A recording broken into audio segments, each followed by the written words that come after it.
بسم اللہ الرحمن الرحیم السلام علیکم۔ تمام نیو ویڈیو اپڈیٹس کے لیے میرے چینل لائبریری وائس کو سبسکرائب کر کے بیل نوٹیفیکیشن کو آن کر دیں تاکہ میرے آنے والی تمام ویڈیوز کی اپڈیٹس آپ تک بر وقت پہنچ سکیں۔ اور ویڈیو شروع کرنے سے پہلے اس ویڈیو کو لائک کرنا، کمنٹ کرنا اور شیئر کرنا مت بھولیے گا۔ تو ویورز، آئیے چلتے ہیں ناول دھند کی نیکسٹ ایپیسوڈ کی طرف۔ گاڑی سڑک سے ہٹی ہوئی کھڑی تھی۔ اب تو بہت دیر ہو گئی تھی، کوئی بس یا گاڑی ادھر سے نہیں گزری تھی۔ میں ٹہلتا ہوا کافی دور نکل آیا اور بہت فاصلے پر پہنچ کر میں نے ایک عجیب سی چیز دیکھی۔ غالباً مٹی ہی کا کوئی انبار لگا کر کچھ بنانے کی کوشش کی گئی تھی۔ ایک ٹیلا نما جگہ تھی، نہ جانے کیا تھا یہ۔ میں سڑک سے نیچے اترا اور اس کے قریب پہنچ گیا۔ حالانکہ بات خطرناک تھی، اس وقت تو بے حد محتاط رہنا چاہیے تھا، لیکن نہ جانے کیوں میں نے اس احتیاط کو نظر انداز کر دیا تھا اور بے خوفی سے یہاں تک آ گیا تھا۔ پھر میں اس ٹیلے کے قریب موجود ہی تھا کہ ہلکی سی کھڑکھڑاہٹ سنائی دی اور میرے رونگٹے کھڑے ہو گئے۔ میں نے سوچا کہ شاید مجھے میری حماقت کا صلہ ملنے والا ہے۔ درندوں کے وجود کو تو میں بھول ہی گیا تھا، لیکن پھر ایک آواز آئی جس نے میرے اعصاب کو جھنجھوڑ کر رکھ دیا تھا۔ وہی گھنگروؤں کی مدھم مدھم آواز، پازیب کے جیسی، اور یہ آواز چندریا کے پیروں سے ہی آتی تھی۔ میں حیرت سے آنکھیں پھاڑنے لگا، لیکن مجھے آنکھیں نہیں پھاڑنی پڑیں کیونکہ تھوڑی ہی دیر کے بعد میں نے چندریا کو اپنے سامنے دیکھا تھا۔ اس وقت وہ میرے اتنے قریب کھڑی ہوئی تھی کہ اس سے پہلے میں نے اسے اتنے قریب نہیں دیکھا تھا۔ حیرانی کی بات یہ تھی کہ تاریکی کے باوجود مجھے اس کا چہرہ صاف نظر آ رہا تھا۔ وہ اداس آنکھوں سے مجھے دیکھ رہی تھی، لیکن پھر مجھے اس کا چہرہ صاف نظر آنے کی وجہ بھی معلوم ہو گئی۔ اس سے پہلے شاید آسمان پر بادل چھائے ہوئے تھے اور ستارے بھی چھپ گئے تھے، لیکن اب ستاروں کی کہکشاں نے آسمان کو منور کر رکھا تھا۔ وہ مجھے دیکھ رہی تھی۔ پھر اس کے ہونٹوں سے مدھم سی آواز نکلی، بابو جی۔ میں خاموش اسے دیکھتا رہا۔ صورتحال اب کیونکہ میرے علم میں آ چکی تھی اور میں اس انداز میں سوچنے کا عادی ہو گیا تھا، اس لیے اب میں اس قدر حیران یا خوفزدہ نہیں تھا۔ ویسے بھی چندریا نے مجھے کبھی کوئی نقصان نہیں پہنچایا تھا، بس اس کا وجود میرے لیے الجھن کا باعث بن گیا تھا۔ میں اسے دیکھتا رہا۔ بولو گے نہیں بابو جی؟ وہ پھر آہستہ سے بولی۔ چندریا، میں نے کہا، اور اس کے ہونٹوں پر ایک عجیب سی مسکراہٹ پھیل گئی۔ آنکھوں میں غم کی پرچھائیاں، چہرے پر بلا کا حسن اور ہونٹوں پر حزنیہ مسکراہٹ کسی لڑکی کے وجود کو جس قدر دلکشی بخش سکتی ہے، اس کا تصور اگر کر لیا جائے تو میرے کچھ کہنے کی ضرورت باقی نہیں رہتی۔ بہرحال اس نے اس وقت مجھے کافی متاثر کیا تھا۔ میں نے پھر مدھم آواز میں کہا، چندریا میرے قریب آؤ۔ وہ ایک قدم اور آگے بڑھ گئی۔ اس کے انداز میں ایک عجیب سی واہلیت تھی، آنکھوں میں محبت کے سوتے امٹ رہے تھے۔ وہ مجھے دیکھتی رہی۔ میں نے کہا، چندریا آخر تم کیا چاہتی ہو؟ یہ بتاؤ، تم مجھ سے کیا چاہتی ہو؟ آج اگر میرے اور تمہارے درمیان باتیں ہی ہو جائیں تو کوئی حرج نہیں ہے۔ بابو جی، آپ کے چرنوں کی دھول بننا چاہتی ہوں میں۔ مجھے سویکار کر لو بابو جی، مجھے اپنے چرنوں میں جگہ دے دو۔ سنسار سفل ہو جائے گا میرا۔ بابو جی مجھے اپنے چرنوں میں جگہ دے دو۔ بھگوان کی سوگند، اس کے سوا اور کچھ درکار نہیں ہے مجھے۔ مگر چندریا، تم میری ایک بات سنو۔ تم اگر ایک روح بھی ہو تو کیا یہ جانتی ہو کہ میں ایک جیتا جاگتا انسان ہوں؟ میں تمہارے لیے کیا کر سکتا ہوں؟ ذرا غور کرو چندریا، ذرا سوچو، کیا کر سکتا ہوں میں تمہارے لیے؟ اور پھر چندریا، حقیقت ہے کہ میں تمہیں نہیں جانتا۔ میں تھوڑی بہت صورتحال معلوم کرنے میں کامیاب ہو گیا ہوں۔ تم مجھے یہ بتاؤ کہ میرا نام کیا ہے؟ وہ عجیب سی نگاہوں سے مجھے دیکھنے لگی۔ پھر اس نے آہستہ سے کہا، نام میں کیا رکھا ہے بابو جی؟ تم سوامی ہو میرے من مندر کے دیوتا ہو تم بھول چکے ہو، تمہارے دماغ پر ریت کی گرد پڑ گئی ہے، اپنی چندریا کو بھول گئے ہو تم تو کہتے تھے بابو جی کہ چندریا تو بہت سندر ہے۔ میں تیرا نام لے کر صبح کو جاگتا ہوں اور تجھے یاد کرتے کرتے رات کو سو جاتا ہوں۔ بابو جی، وہی چندریا ہوں میں۔ کیوں دھتکار دیا مجھے؟ کیوں یہ سب کر دیا تم نے بابو جی؟ تم جانتے ہو میرے من میں تمہارے سوا کسی اور کی صورت نہیں۔ مجھے سویکار کر لو بابو جی، مجھے سویکار کر لو۔ چندریا، میں وہ شخص ہوں جس نے کوئی گناہ نہیں کیا، جس کا کوئی قصور نہیں ہے، وہ کوئی اور ہی تھا۔ تجھے بھول ہو رہی ہے۔ یہ سب تیرے دین دھرم کی بات ہے۔ میں ایک مسلمان کا بیٹا ہوں۔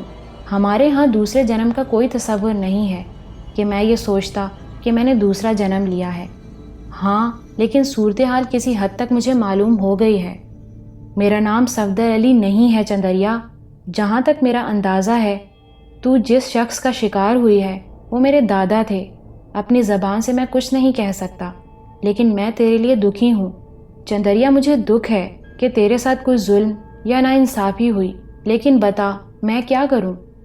کوئی ظلم، کوئی ناانصافی نہیں ہوئی ہمارے ساتھ بابو جی۔ بس تمہارے نام کی مالا جپتے جپتے ہم نے جیون وار دیا تھا، مگر ہماری آتما بھٹک رہی ہے۔ ہمیں سویکار کر لو بابو جی، ہماری آتما کو شانت کر دو۔ یہ تو تم بھی جانتے ہو کہ آتما کو شریر کا لوبھ نہیں ہوتا، وہ تو بس آتما سے آتما کا ملن چاہتی ہے۔ یہ ملن کر لو بابو جی، ہم شانت ہو جائیں گے، لوگوں کی زبانیں بند ہو جائیں گی، ہمیں بھی چین مل جائے گا۔ مگر میں کیا کر سکتا ہوں یہ تو بتا۔ پھیرے لے لو ہمارے ساتھ، 7 پھیرے لے لو بابو جی، ہمارا جنم سفل ہو جائے گا، ہمارا انت ہو جائے گا، ورنہ ہماری آتما یوں ہی بھٹکتی رہے گی بابو جی۔ کب تک بھٹکاؤ گے ہمیں؟ ہم نے تو تمہیں من سے چاہا تھا، ہم نے تو بابو جی، ہم نے تو… وہ رندھی ہوئی آواز میں خاموش ہو گئی۔ میں حیرت سے اس کی صورت دیکھنے لگا۔ آسمان پر آہستہ آہستہ چاند ابھرتا آ رہا تھا، اور اب ماحول پر وہ پہلے جیسی بھیانک خاموشی مسلط نہیں تھی۔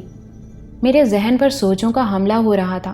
کتنی انوکھی بات تھی، ایک روح مجھ سے مدد مانگ رہی تھی، اور ایک ایسے سلسلے میں جس کا تعلق براہ راست مجھ سے نہیں تھا۔ لیکن نہ جانے یہ سب کچھ کیا ہے؟ کیا میں اس کے لیے کچھ کر سکتا ہوں؟ وہ جو کچھ کہہ رہی تھی وہ میری سمجھ سے باہر تھا۔ چند لمحات خاموش رہنے کے بعد میں نے کہا، چندریا، یہ تو بتا کہ مجھے کیا کرنا ہوگا جس سے تجھے سکون مل جائے۔ اس نے محبت بھری نگاہوں سے مجھے دیکھا، پھر آہستہ سے بولی، پھیرے کر لو بابو جی، ہمارے ساتھ پھیرے کر لو۔ پھیرے کیا ہوتے ہیں وہ ہم تمہیں بتا دیں گے، آؤ ہمارے ساتھ آؤ۔ اس نے کہا۔ میں ایک لمحے تک سوچتا رہا۔ میرے دل میں ہمدردی اور انسانیت کا جو تصور ابھرا تھا وہ مجھے مجبور کر رہا تھا کہ ایک بھٹکتی ہوئی روح کی مدد کروں۔ اگر اسے میری وجہ سے سکون مل جائے گا تو گناہ چاہے کسی کا ہو، کم از کم میرا انسانی فرض پورا ہو جاتا ہے۔ حالانکہ میں جانتا تھا کہ بات چودھری صفدر علی کی تھی، جن کے بارے میں مختصراً مجھے تفصیل معلوم ہو چکی تھی، لیکن بہرحال جو کچھ بھی تھا مجھے یہ کام کرنا ہی تھا۔ اور پھر ذہن پر یہ تصور سوار ہو گیا کہ مجھے یہ کر لینا چاہیے۔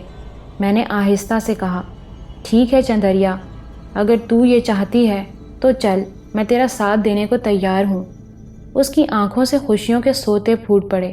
وہ مسکرانے لگی اور چاند کی چاندنی اس کے چہرے میں سمٹ کر رہ گئی۔ اس کا چہرہ چاند کی طرح ہی دمکنے لگا تھا۔ مسرت سے دیوانی ہو گئی تھی۔ اس نے محبت بھرے انداز میں مجھے دیکھتے ہوئے کہا، آؤ بابو جی، آؤ، چلو میرے ساتھ۔ اور میں یہ سوچے سمجھے بغیر کہ وہ مجھے کہاں لے جا رہی ہے اور کیوں لے جا رہی ہے، وہاں جانے کا نتیجہ کیا ہوگا، اس کے ساتھ چل پڑا۔ کھیتوں کے درمیان بنی ہوئی ایک پگڈنڈی پر آنے کے بعد اس نے ایک سیدھا راستہ اختیار کیا۔ میں خاموشی سے اس کے ساتھ ساتھ چلا جا رہا تھا۔ اس کے پیروں میں پہنی ہوئی پازیب کی جھنکار چاندنی سے ہم آہنگ معلوم ہوتی تھی، اور میرے ذہن پر ایک طرح کا سحر طاری ہو گیا تھا۔ میں اس پگڈنڈی پر سفر کرتا رہا۔ آگے جا کر پگڈنڈی کئی حصوں میں تقسیم ہو گئی تھی۔ وہ بائیں سمت اتر گئی۔ یہاں بھی کھیت تھے، لیکن کچھ ڈھلان سے تھے۔ میں ان ڈھلانوں سے گزرتا رہا۔ راستے کے ماحول کو میں نے بالکل نظر انداز کر دیا تھا، بس اس کے پیروں کی چھن چھن مجھے آگے بڑھا رہی تھی۔ یوں محسوس ہو رہا تھا جیسے میرے اور اس کے درمیان کوئی انجانا اور انوکھا رابطہ ہو، اور یہی رابطہ مجھے اس کی سیدھ میں لیے جا رہا تھا، یہاں تک کہ خاصا فاصلہ طے کرنے کے بعد اس کا اختتام ایک ٹوٹے پھوٹے مندر پر ہوا۔ مندر بہت ہی ہیبت ناک تھا۔ کائی نے اس کی دیواریں سیاہ کر دی تھیں اور چاند کی چاندنی اس پر بے نور ہو گئی تھی، بلکہ چاندنی میں اس کی نحوست میں کچھ اور اضافہ معلوم ہو رہا تھا۔ 3 سیڑھیاں طے کرنے کے بعد ہم ایک وسیع چبوترے تک پہنچ گئے۔ اس چبوترے سے آگے مندر کے دالان کا حصہ تھا۔ دالان میں مجھے بت رکھے ہوئے نظر آ رہے تھے، عجیب و غریب شکلیں، عجیب و غریب انداز۔ وہ آہستہ آہستہ آگے بڑھی اور پھر ان بتوں میں سے ایک کے سامنے پہنچ گئی۔ اس نے زور سے کسی کو پکارا، مہاراج، راجن جی مہاراج، اور اس کے بعد اپنی آواز کے جواب کا انتظار کرنے لگی۔ میں پرہیبت نگاہوں سے اس سارے ماحول کو دیکھ رہا تھا۔ سوچنے سمجھنے کی قوتیں سلب ہوتی ہوئی محسوس ہو رہی تھیں۔ تھوڑی دیر کے بعد قدموں کی چاپ سنائی دی اور ایک ننگ دھڑنگ سادھو، جس کے نچلے بدن پر ایک چھوٹی سی دھوتی بندھی ہوئی تھی، باقی بدن برہنہ تھا، گلے میں البتہ مالائیں پڑی ہوئی تھیں، سر پر چوٹی نظر آ رہی تھی، عمر بھی اچھی خاصی تھی، عجیب سی بھیانک شکل کا مالک تھا۔ اپنے سوکھے سڑے بدن کے ساتھ وہ آہستہ آہستہ آگے بڑھتا ہوا ہمارے قریب پہنچ گیا۔ کیا بات ہے بالکا؟ اس نے سوال کیا۔ پھیرے کرا دو مہاراج ہمارے، یہ میرے بابو جی ہیں، میں ان کی داسی ہوں، یہ میرے من مندر کے دیوتا ہیں اور میں ان کے چرنوں کی دھول ہوں۔ ہمیں ایک کر دو گرو مہاراج، ہمیں ایک کر دو۔ ٹھیک ہے، بیٹھ جاؤ، اس نے کہا، اور چندریا نے مجھے بیٹھنے کا اشارہ کیا۔ میں وہیں زمین پر آلتی پالتی مار کر بیٹھ گیا تھا۔ وہ بھی میرے قریب ہی بیٹھ گئی اور ایسی محبت بھری نگاہوں سے دیکھ رہی تھی مجھے کہ اس کے بعد سوچنے سمجھنے کی کوئی قوت میرے ذہن میں باقی نہیں رہی تھی۔ کچھ لمحوں کے بعد پنڈت نے ایک عجیب سی جگہ آگ روشن کر دی۔ اس آگ پر وہ نہ جانے کیا کیا ڈالتا جا رہا تھا، اور اس کے بعد اس کی بھیانک آواز ابھرنے لگی جس سے وہ اشلوک پڑھ رہا تھا۔ دیر تک وہ آگ کے گرد اشلوک پڑھ پڑھ کر اس میں کوئی چیز ڈالتا رہا، جس سے شعلے بھی بلند ہوتے رہے اور دھواں بھی اٹھتا رہا۔ ایک عجیب سی بو فضا میں پھیل رہی تھی اور میں خاموشی سے پنڈت کی یہ تمام کارروائی دیکھ رہا تھا۔ تمام کام کرنے کے بعد اس نے کہا، اٹھو، کھڑے ہو جاؤ۔ ہم دونوں کھڑے ہو گئے تو پنڈت نے اسے دیکھتے ہوئے کہا، تیرا نام کیا ہے ری؟ چندریا ہے مہاراج۔ اور اس کا نام کیا ہے؟ ان کا کیا نام ہے تیرا؟ پنڈت نے اس بار مجھ سے پوچھا، اور جیسے میرے ذہن کو جھٹکا سا لگا۔ چودھری سلطان علی۔ کیا؟ پنڈت 2 قدم پیچھے ہٹ گیا۔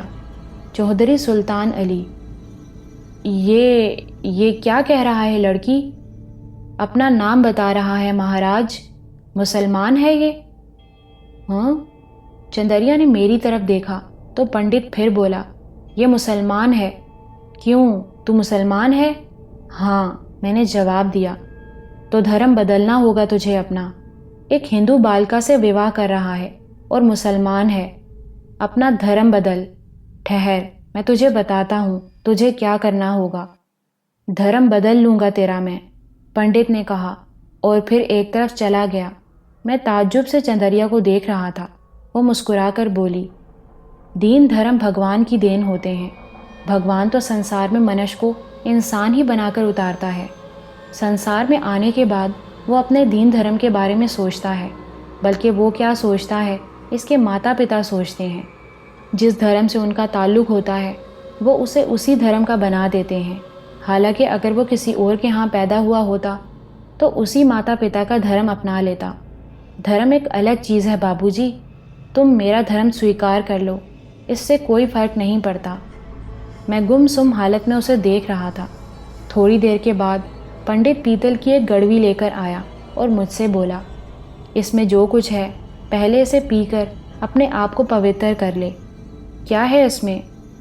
گاؤ ماتا کا پیشاب، اس نے جواب دیا، اور دوسرے لمحے میرے ذہن میں ایک جھناکا سا ہوا۔ کیا ہے اس میں؟ میری غرائی ہوئی آواز ابھری۔ تجھے شدھ ہی کرنا ہے نا پہلے، اس کے بعد تیرا دھرم بدل جائے گا اور پھر یہ پھیرے کرائے جا سکتے ہیں۔ دماغ خراب ہوا ہے تم دونوں کا، پاگل ہو گئے ہو تم۔ چندریا، یہ بڈھا کھوسٹ کیا بکواس کر رہا ہے؟ میں نے غرائی ہوئی آواز میں کہا۔ اچانک ہی میرے ہوش و حواس واپس آ گئے تھے۔ مہاراج ایسے ہی رہنے دیجئے، بس پھیرے کرا دیجئے ہمارے۔ ہمیں اپنے شریر کا ملاپ تو نہیں چاہیے، ہم تو اپنی آتما کا ملاپ چاہتے ہیں۔ میں پھیرے کرنے کے بعد شانت ہو جاؤں گی، اور اس کے بعد مجھے مہاراج۔ پاگل ہو رہی ہے کیا تو؟ اور ہاں، تیرا کنیا دان کون کرے گا؟ تیرے ساتھ کون کون ہے؟ کنیا دان کرنے والا کوئی نہیں ہے میرا۔ تو نے مجھے بیوقوف بنایا ہے، رات کے اس سمے مجھے پریشان کرنے آئی ہے، پاپن ہتھیاری کہیں کی۔ اس سے کہہ یہ شدھی ہو جائے تب میں پھیرے کرا سکتا ہوں، ورنہ جاؤ، بھاگ جاؤ یہاں سے۔ من کے میلے ہو تم دونوں۔ نہیں مہاراج، ہم من کے میلے نہیں ہیں، نہ ہی ہم تن کے میلے ہیں۔ ہم تو بس ایک دوسرے کا ملاپ چاہتے ہیں۔ یہ ملاپ ایسے نہیں ہو سکتا۔ کیوں رے؟ بول، اگر تو اس بالکا کو چاہتا ہے تو تجھے اس کا دھرم اپنانا ہوگا۔ میں تجھ پر اور اس پر دونوں پر لعنت بھیجتا ہوں۔ چل چندریا، وہ نہیں ہو سکتا جو تو چاہتی ہے۔ مان لو مہاراج، مان لو ہماری، مان لو، وہ کہنے لگی۔ تیرا دماغ خراب ہوا ہے، نہ جانے کیوں مجھ سے یہ حماقت ہو گئی۔ میں تیزی سے واپس پلٹا اور مندر کی سیڑھیاں طے کرتا ہوا آگے بڑھ آیا، اور وہ میرے پیچھے پیچھے دوڑ رہی تھی۔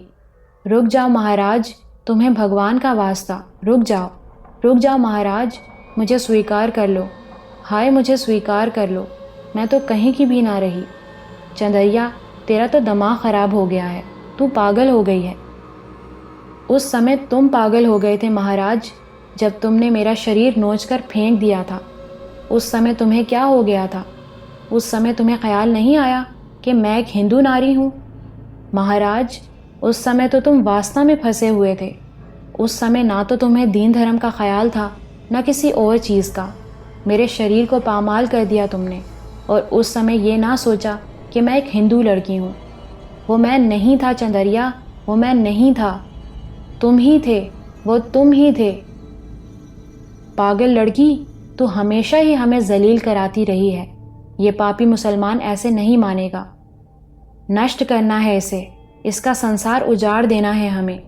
جس طرح اس نے تجھے تباہ و برباد کیا ہے، جب تک یہ اسی طرح تباہ و برباد نہیں ہوگا، نہ یہ تیرا دھرم سویکار کرے گا اور نہ تجھے سویکار کرے گا۔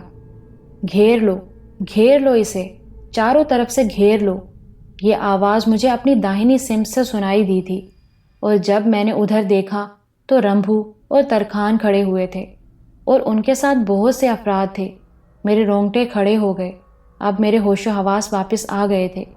نہ جانے کس دیوانگی کا شکار ہو کر، نہ جانے کس سحر کا شکار ہو کر میں اس طرف نکل آیا تھا، اور اب اس خطرے میں گھر گیا تھا، اور اس خطرے کا ہوش و حواس کے عالم میں مجھے پوری طرح احساس تھا۔ یہ تو غلط ہو گیا، یہ تو بہت غلط ہو گیا، میں نے دل میں سوچا۔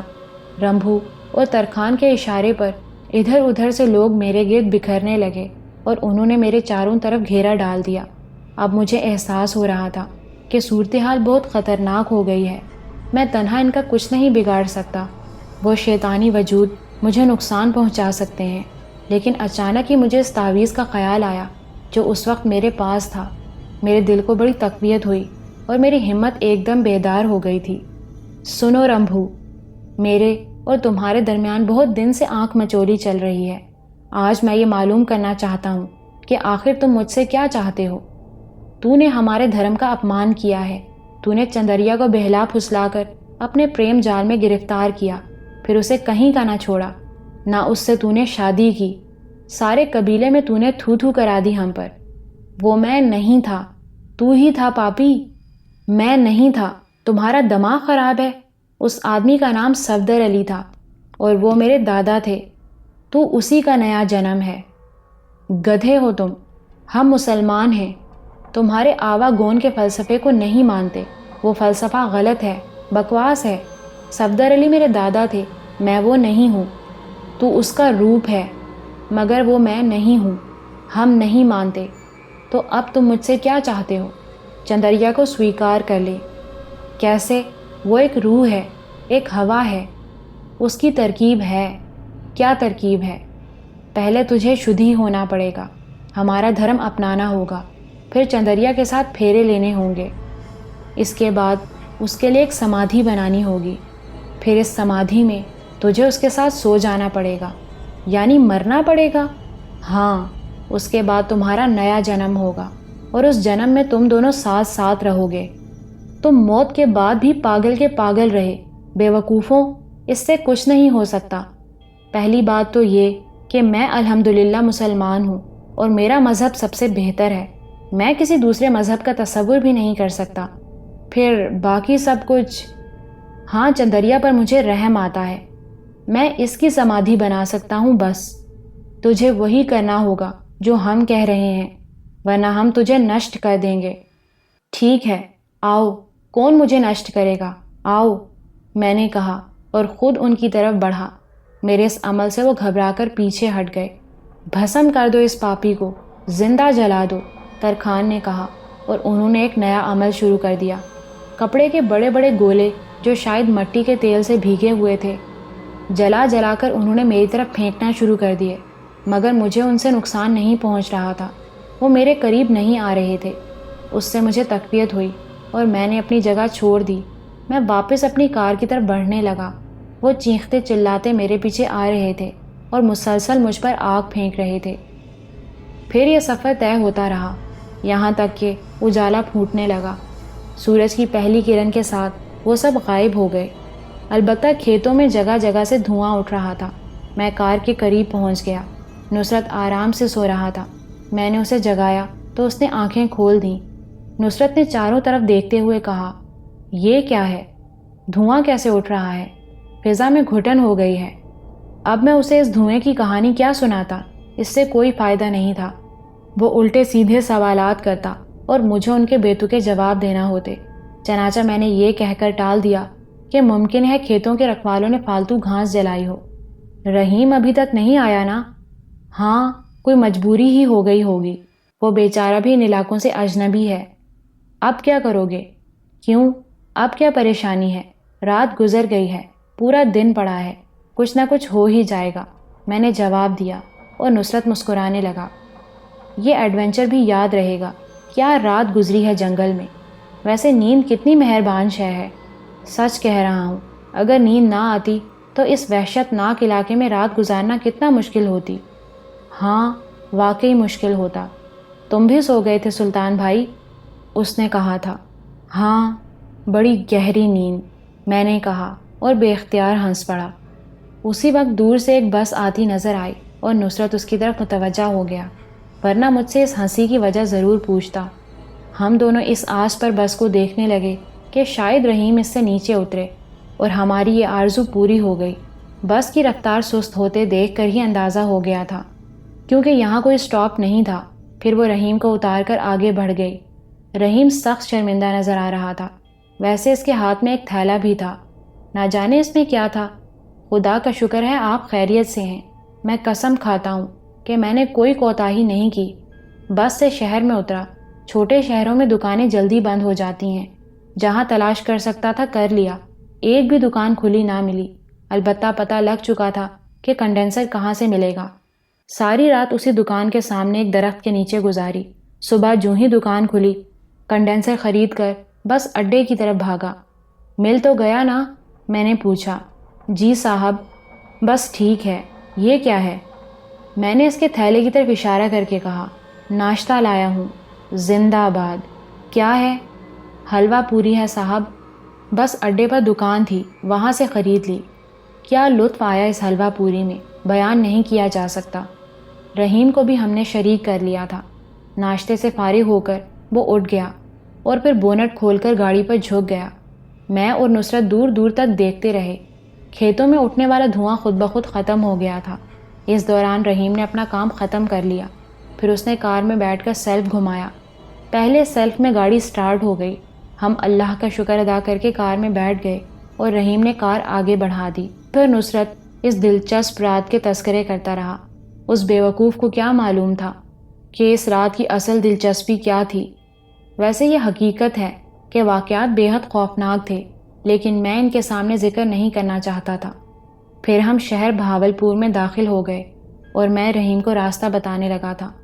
گزرے واقعات بھلا کر اب نویدہ کے گھر کے بارے میں سوچ رہا تھا۔ نصرت بھی خاموش تھا، یہاں تک کہ بھائی اعتماد علی کے مکان پر پہنچ گئے۔ یہاں خاصا وقت گزر چکا تھا اور یہاں کے ماحول سے اچھی طرح واقف تھا۔ اعتماد بھائی کی جیپ کے علاوہ ایک نہایت اعلیٰ درجے کی پجارو کھڑی ہوئی تھی جو کافی بڑی تھی۔ شاید کوئی آیا تھا۔ میں نصرت کے ساتھ نیچے اتر آیا۔ اسی وقت اعتماد بھائی اندر سے نکلتے ہوئے آئے اور مجھے دیکھ کر اچھل پڑے۔ پھر وہ تیز تیز قدموں سے میری طرف لپکے۔ اس شخص کے خلوص پر شک گناہ عظیم تھا۔ وہ مجسم اعتماد تھا۔ مجھ سے لپٹ گئے۔ خدا کی قسم پچھلے کئی دنوں سے بہت یاد آ رہے تھے۔ نویدہ اور بچے بھی بہت یاد کر رہے تھے۔ سب خیریت ہے نا؟ جی اعتماد بھائی۔ یہ کون ہے؟ نصرت، میرے عزیز دوست۔ بہت خوشی ہوئی آپ سے مل کر، اعتماد بھائی نے کہا۔ اس سے قبل کہ وہ رحیم کے بارے میں کچھ کہتے، میں نے جلدی سے کہا، رحیم تم ابھی کار میں بیٹھو، میں تمہارے قیام کے لیے کوئی بندوبست کر دوں گا۔ نہیں بھائی، کر دوں گا کیا معنی رکھتا ہے؟ ایک منٹ، اعتماد بھائی نے کہا۔ پھر انہوں نے وہیں سے چوکیدار کو آواز دی اور اس کے قریب آنے کے بعد بولے، سعید خان، یہ تمہارے مہمان ہیں، انہیں کوارٹر میں لے جا کر ان کے آرام کا بندوبست کرو، اور سنو، ان کی ہر ضرورت پوری ہونی چاہیے، خیال رکھنا۔ جی صاحب، چوکیدار نے کہا۔ آئیے، رحیم کو کوئی تکلیف نہیں ہوگی، بے فکر ہو جاؤ۔ ڈرائیور ہے نا؟ ہاں، خدا کا شکر ہے۔ میں سوچ رہا تھا کہ کہیں مجھ سے کوئی غلطی تو نہیں ہو گئی۔ آؤ ایک کام کرتے ہیں۔ کیا؟ پچھلے راستے سے اوپر کی منزل میں چلتے ہیں۔ ویسے بھی سفر کی وجہ سے تمہارا حلیہ خراب ہو رہا ہے، ذرا نہا دھو کر تازہ دم ہو جاؤ، انہیں سرپرائز دیں گے۔ جیسے آپ پسند کریں، کپڑے نکالے لیتا ہوں، میں نے کہا۔ میں نکالتا ہوں۔ رحیم میاں، بھائی رحیم میاں، ذرا رکنا۔ اعتماد بھائی نے رحیم کو آواز دی۔ پھر رحیم سے ڈگی کھلوا کر میں نے اپنا اور نصرت کا اٹیچی نکال لیا۔ ڈگی بھری دیکھ کر اعتماد بھائی بولے، کیا پورا گھر کار میں آباد کر لیا ہے؟ کوئی بزنس شروع کر دیا ہے؟ جی ہاں، میں نے ہنس کر کہا۔ گڈ، یہ ہوئی نا بات۔ آؤ، تمہارے اس طرح آنے سے مجھے بڑا مزہ آیا ہے۔ تیزی سے آ جاؤ، کوئی دیکھ نہ لے۔ کوئی آیا ہوا ہے؟ نئی پجارو نظر آ رہی ہے۔ پورا فاروق آباد آج کل یہیں آباد ہے۔ مطلب ہے کہ فاروق آباد والے آئے ہوئے ہیں۔ سب لوگ؟ سسرال آباد ہے یہاں، تبھی تو تمہارے آنے کا مزہ آیا ہے۔ تمہارا موضوع نکلا ہوا تھا 2 دن سے۔ کمال ہے، ایسا ویسا کمال ہے، بخدا لطف آئے گا، اعتماد بھائی نے کہا۔ پھر نصرت سے بولے، سوری نصرت صاحب، یہ ہمارے صالح صاحب اور دوست صاحب بیک وقت ہیں، اس لیے ہمارے درمیان ہر گفتگو جائز قرار پائی ہے۔ نصرت ہنس کر رہ گیا تھا۔ ہم خاموشی سے اوپری منزل کے ایک کمرے میں داخل ہو گئے۔ یہ کمرہ ہر شے سے آراستہ تھا۔ اعتماد بھائی نے کہا، میں نیچے جا رہا ہوں، تم لوگ تیار ہو جاؤ، تھوڑی دیر میں آتا ہوں۔ اوکے، میں نے کہا، اور وہ باہر نکل گئے۔ تب میں نے کہا، جاؤ نصرت، غسل کر کے لباس تبدیل کر لو۔ نصرت نے اپنے اٹیچی سے کپڑے نکالے اور غسل خانے میں چلا گیا۔ کچھ دیر کے بعد ہم تر و تازہ ہو گئے تھے۔ میں نے نصرت کو فاروق آباد والوں کے بارے میں بتا دیا تھا۔ اس نے کہا، پردہ کرتے ہوں گے؟ بالکل نہیں۔ کیوں؟ میرا ان کے سامنے جانا مناسب ہوگا؟ تمہیں علم ہے کہ تم میرے کون ہو؟ وہ تو ٹھیک ہے، لیکن ویسے میرے ساتھ ہاں میں ہاں ملانا۔ تمہارا تعارف میں مختلف انداز میں کراؤں گا، مجھے بتا تو دو۔ ضروری نہیں ہے کہ جو سوچ رہا ہوں وہی کروں، بس تم میری کسی بات سے انحراف نہ کرنا۔ جیسے تم کہو کزن۔ نصرت ٹھنڈی سانس لے کر خاموش ہو گیا۔ کچھ دیر کے بعد اعتماد بھائی نے دروازے پر دستک دی، پھر اندر آ گئے۔ گڈ، آؤ چلیں۔ وہ اعتماد بھائی، نصرت کو ساتھ لے جانا مناسب ہوگا؟ یہ غیر مناسب آدمی ہے کیا؟ نہیں، میرا مطلب ہے۔ اماں آؤ، کیا بات کر رہے ہو؟ اعتماد بھائی نے آگے بڑھ کر نصرت کا ہاتھ پکڑ لیا۔ پھر وہ اسی طرح آگے بڑھتے چلے گئے۔ اس وقت بڑے ہال میں اجتماع عظیم تھا۔ ہنس ہنس کر باتیں ہو رہی تھیں۔ اعتماد بھائی نے اندر داخل ہو کر کہا، لو حضرات گرامی، مہمان حاضر ہیں۔ سب نے چونک کر ہمیں دیکھا اور آوازیں بند ہو گئیں۔ دوسرے لمحے نویدہ کھڑی ہو گئی۔ ارے میرا بھائی! اس نے بڑے خلوص سے میری پیشانی کو بوسہ دیا۔ بچے بھی آ کر مجھ سے لپٹ گئے تھے۔ حمیدہ خاتون، غزالہ بیگم اور میرے دونوں بھائی بھی بھونچکے ہو کر مجھے دیکھ رہے تھے۔ البتہ عظمیٰ بھابھی نظر نہیں آ رہی تھیں۔ میں نے ان لوگوں سے ان کے بارے میں نہیں پوچھا۔ میں جانتا تھا کہ یہ کس قسم کے لوگ ہیں۔ خواہ مخواہ بیچاری عظمیٰ بھابھی کے لیے مشکل نہیں چاہتا تھا۔ غفران بھائی نے کہا، کہاں ہو آج کل؟ کراچی میں ہوں۔ کیا کر رہے ہو؟ نوکری کے سوا اور کیا کر سکتا ہوں؟ میں نے مسکرا کر جواب دیا۔ کیا نوکری کر رہے ہو؟ ایک بہت بڑے آدمی کا مینیجر بن گیا ہوں۔ کتنی تنخواہ ملتی ہے؟ بس گزارا ہو جاتا ہے۔ یورپ واپس نہیں گئے؟ واپس جانا آسان تو نہیں۔ کہاں رہتے ہو؟ مالک نے اپنی کوٹھی میں کمرہ دے رکھا ہے۔ کیسا کاروبار ہے ان کا؟ بس جائیدادیں ہیں، شاپنگ، آرکیڈ وغیرہ ہیں۔ پیٹ بھر لیتے ہو؟ اس بار حمیدہ بیگم نے کہا۔ انداز طنزیہ تھا۔ بھر ہی جاتا ہے۔ یہ غلط ہے۔ تمہیں پیٹ بھر کر نہیں کھانا چاہیے۔ اس سے دوسروں کو کتنی تکلیف ہوگی، تمہیں اس کا اندازہ نہیں ہے۔ آخر تمہارا خاندان ہے، تمہیں خیال رکھنا چاہیے۔ اعتماد بھائی برداشت نہ کر سکے تھے، ان کا لہجہ طنزیہ تھا۔ تم کیا کہنا چاہتے ہو اعتماد؟ حمیدہ بیگم یہ طنز برداشت نہیں کر سکی تھیں۔ یہی اماں جان کہ اس بیچارے کو پیٹ بھر کر روٹی نہیں ملنی چاہیے۔ ویسے تو آپ لوگوں نے اس کا پورا انتظام کر دیا ہے، لیکن افسوس اس کے باوجود آپ کا مقصد پورا نہیں ہو رہا۔ ہم نے کیا انتظام کر دیا ہے؟ یہ چوہدری رحمان علی کا بیٹا ہے۔ چوہدری خاندان نے اسے کچھ دیا ہے؟ چوہدری خاندان کیوں دیتا؟ خود چوہدری صاحب دے سکتے تھے۔ ان کی موت جن حالات میں ہوئی ان میں انہیں موقع ہی کہاں مل سکا، ورنہ وہ ضرور کچھ کرتے۔ تو اس میں ہمارا کیا قصور تھا؟ باپ نے ہی بیٹے کو یہاں نہ رکھا۔ ہاں ہوتا ہے، ایسا ہوتا ہے۔ آپ زندگی بھر ہمارے خلاف بولتے رہے اعتماد بھائی، حسرت ہی رہی کہ کبھی ہماری طرف بھی محبت سے دیکھیں۔ فرقان بھائی نے کہا۔ میاں کیا کروں، خدا لگتی کہنے کی عادت پڑ گئی ہے۔ عادتیں مشکل سے چھوٹتی ہیں۔ یہ کون ہے سلطان؟ نویدہ نے نصرت کی طرف اشارہ کر کے کہا۔ نصرت صاحب، میرے باس، میں نے کہا، اور سب چونک پڑے۔ باس؟ یعنی وہ جن کے پاس تم نوکری کرتے ہو؟ فرقان بھائی نے پوچھا۔ نصرت ہکا بکا رہ گیا تھا، لیکن مجھے جو لطف آ رہا تھا میں ہی جانتا تھا۔ باقی لوگ چونک پڑے تھے۔ میں نے ایک دم ان کا رویہ بدلتے دیکھا۔ ہمیں بیٹھنے کی پیشکش کی گئی۔ غزالہ بھابی نے نصرت کو دیکھتے ہوئے کہا، ہم عمری کی وجہ سے آپ دوست بن گئے ہوں گے۔ کیا نام ہے آپ کا؟ جی نصرت۔ بہت بڑا کاروبار ہے آپ کا کراچی میں؟ جی بس۔ دیکھا آپ نے غزالہ بھابی، اللہ کیسے اپنے بندوں کو سنبھالتا ہے۔ نصرت صاحب، پہلے میں نے آپ کے بارے میں نہیں پوچھا تھا، اب آپ سے مل کر بہت خوشی ہوئی ہے۔ اعتماد بھائی بے حد منہ پھٹ آدمی تھے۔ بہرحال نویدہ تو میرے لیے دیدہ و دل فرش راہ کر رہی تھی، لیکن بقیہ لوگ نصرت سے بہت متاثر نظر آ رہے تھے۔ نصرت بھی کراچی کا رہنے والا تھا۔ ابتدا میں چکرایا تھا، لیکن بعد میں اس نے خود کو سنبھال لیا تھا اور اب وہ اسی روشنی میں بات کر رہا تھا۔ میرے پاس جو کچھ تھا اس نے تفصیل بتا دی تھی، سوائے چند باتوں کے جن میں حویلی کا تذکرہ نہیں تھا۔ نویدہ کمروں کا بندوبست کرو۔ کمروں کا نہیں، کمرے کا۔ ہم دونوں ایک ہی کمرے میں قیام کریں گے، میں نے کہا۔ کچھ دیر کے بعد ہمیں کمرے میں پہنچا دیا گیا۔ اعتماد بھائی اور نویدہ ساتھ آئے تھے۔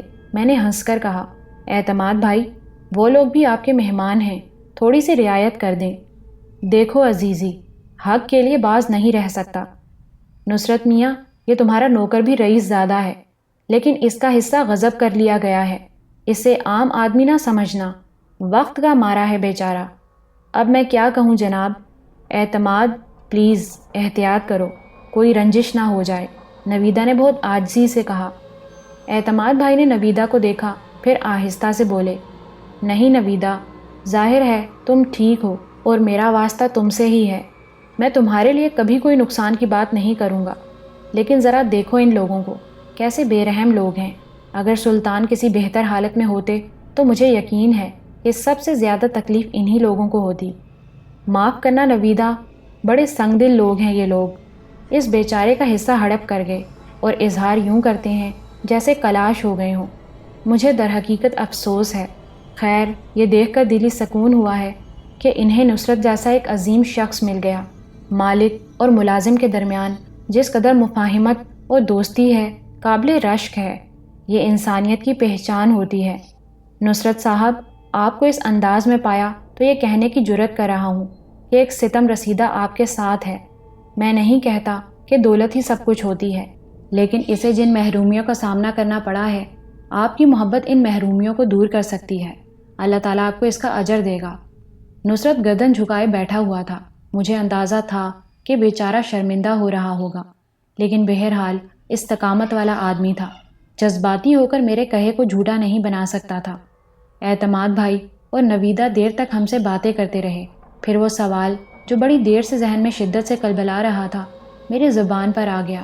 میں نے نویدہ سے کہا، نویدہ باجی، عظمیٰ بھابھی نہیں ہے ان کے ساتھ؟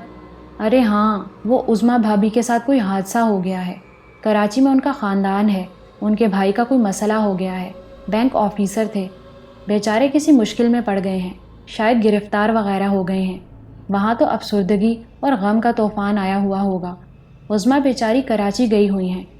اوہ اچھا، میں نے افسوس بھرے لہجے میں کہا، پھر نویدہ سے کہا، عظمیٰ بھابھی کے گھر کا پتہ ہے؟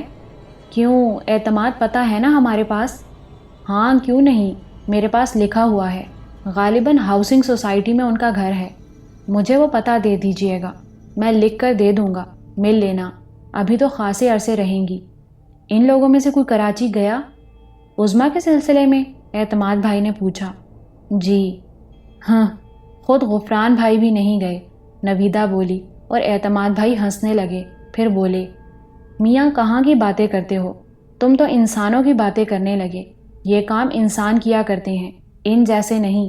وہ تو شکر ہے کہ نہ جانے کس طرح یہ سعادت غفران صاحب کو حاصل ہو گئی کہ عظمیٰ بھابھی کو وہاں بھیج دیا، ورنہ یہ سنگ دل لوگ ایسی باتوں کی پرواہ نہیں کرتے۔ میں ایک ٹھنڈی سانس لے کر خاموش ہو گیا۔ نویدہ نے کہا، دیکھو سلطان، مجھے یہ کہنے کی ضرورت بالکل نہیں کہ میں تمہیں اپنے سگے بھائیوں سے زیادہ ہی چاہتی ہوں، اور یہ بات ذرا تمہیں عجیب محسوس ہوگی، کیونکہ انسان فرشتہ نہیں ہوتا، لیکن رویے بھی ہوتے ہیں۔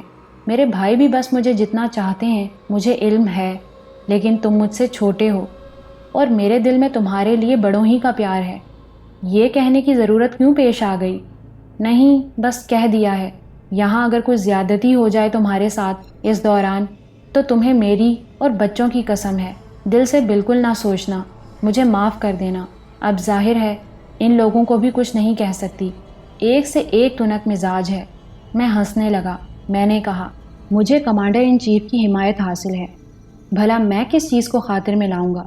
میں نے اعتماد بھائی کی طرف اشارہ کر کے کہا، اوہ زندہ باد، یہ ہوئی نا بات، اور ہے نا میرا یار، او میرے یار، میری تیری یاری پکی، دنیا ادھر سے ادھر ہو جائے، اعتماد پر اعتماد مت چھوڑنا۔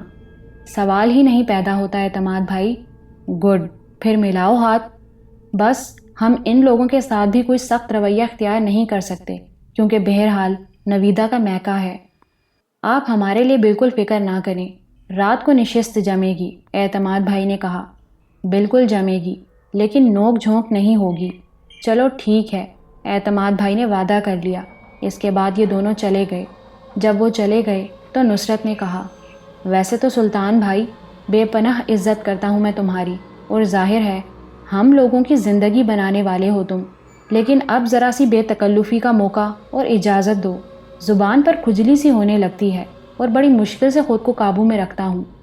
یار، میں نے تم کو تکلف کرنے کے لیے کب کہا ہے؟ کہا تو نہیں ہے، لیکن خیال رکھنا پڑتا ہے۔ یہ جو اچانک تم نے میرے اوپر بمباری کر دی ہے، میری کھوپڑی ناچ کر رہ گئی۔ کم از کم مجھے بتا تو دیا ہوتا۔ پہلے سے طے شدہ منصوبہ نہیں تھا یار، بس اتفاقیہ طور پر ہی یہ صورتحال پیش آ گئی۔ اچانک ہی یہ لوگ آ گئے۔